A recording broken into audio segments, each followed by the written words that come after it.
बिस्मिल्लाहिर्रहमानिर्रहीम। अस्सलाम वालेकुम दोस्तों, आया उस्ताद अब्दुल गफ़ार तहां ॾिसी रहा मुझो यूट्यूब चैनल। दोस्तों एक नए वीडियो से अगर तहां जी ख़िदमत में। दोस्तों अॼु सबक 16 दर्जे टे मां, जंहिंजो उनवान आहे सहे ऐं कछुअं जी ॻाल्हि।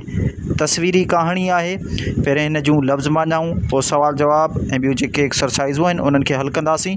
तव्हां दोस्तनि खे गुज़ारिश आहे, जेकॾहिं चैनल ते नवां आहियो चैनल खे सब्सक्राइब, वीडियो के लाइक शेयर ऐं पंहिंजे क़ीमती राय खां ज़रूरु आगाह कंदा।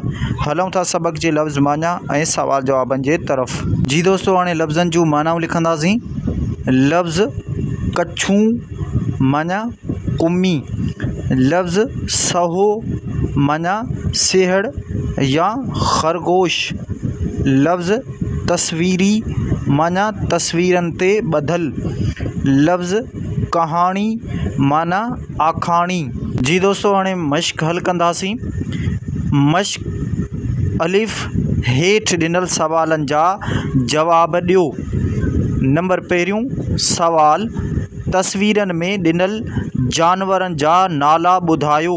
जवाब, तस्वीरनि में ॾिनल जानवर सहो ऐं कछू आहिनि। नंबर ॿियो सवाल, तस्वीरनि में जानवरनि खां सवाइ ॿियूं कहिड़ियूं शयूं ॾेखारियल आहिनि। जवाब, तस्वीरनि में जानवरनि खां अलावा वण, ॿूटा, गुल ऐं साओ गाह वग़ैरह ॾेखारियल आहे। नंबर टियों सवाल, तस्वीरूं ॾिसी आखाणी ॿुधायो। जवाब, हिक झंग में हिकु कछू ऐं हिकु सहो रहंदा हुआ। ॿिन्ही जी पाण में दोस्ती हुई। सहे खे पंहिंजी तेज़ रफ़्तारीअ ते ॾाढो ग़ुरूर हो। हिक भेरे हिन कछूअ खे चयो त पाण में डोड़ था पुॼायूं, जेको खटे। कछू वीचारे बि खणी हा कई त ॿिन्ही में डोड़ शुरू थी त सहो जल्दी जल्दी टुप ॾींदो जल्द ई नज़रनि खां गुम थी वियो। काफ़ी अॻिते वञी जॾहिं सहे पुठिते ॾिठो त खेसि कछू नज़र न आयो। सोचियाईं त कछू खे ॾाढी देरि लॻंदी, सो घड़ी खनि आराम करण लाइ लेटियो त निंड वठी वयसि। होॾां कछू आहिस्ते आहिस्ते हलंदो मुक़रर जाइ ते पहुची वियो। सहे जी जॾहिं अखि खुली त ॾिठाई त कछू डोड़ खटे चुको हो। नंबर चोथों सवाल, हिन तस्वीरी आखाणीअ मां असांखे कहिड़ो सबक मिले थो।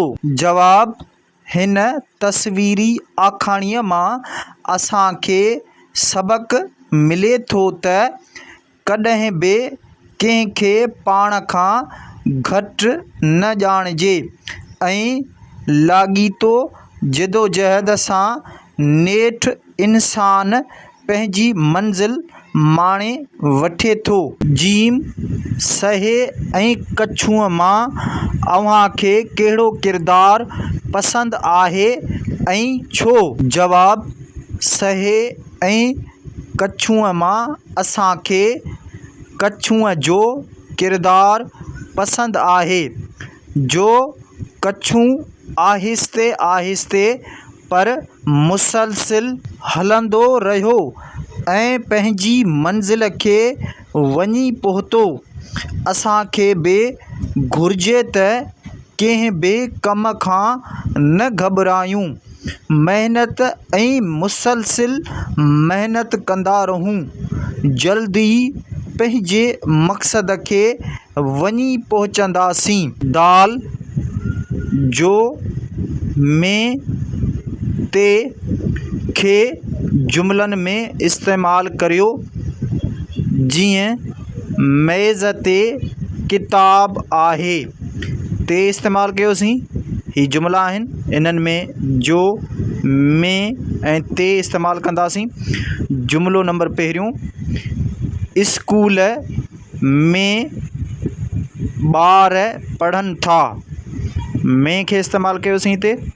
जुमिलो ॿियो, खट ते वेह, खट ते वेह, ते इस्तेमालु कयोसीं हिन जुमिले में।